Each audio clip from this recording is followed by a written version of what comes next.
মসজিদে আকসা এটা এমন একটি মসজিদ যেই মসজিদে আমার নবী মেরাজে যাওয়ার সময় নামাজ পড়েছেন।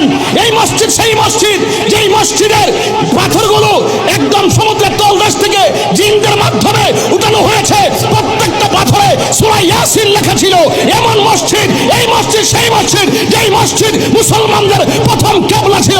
জীবনের রক্ত দিয়ে হলো সেই মসজিদ আকসাকে রক্ষা করে ছাড়বো, ঠিক কিনা বলা?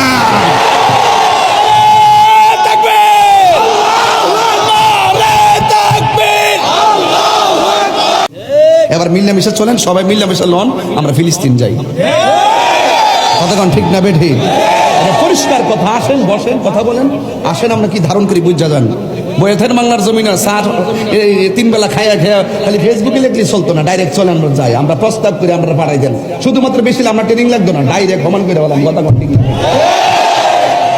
আইন মুসলমানদের অবস্থা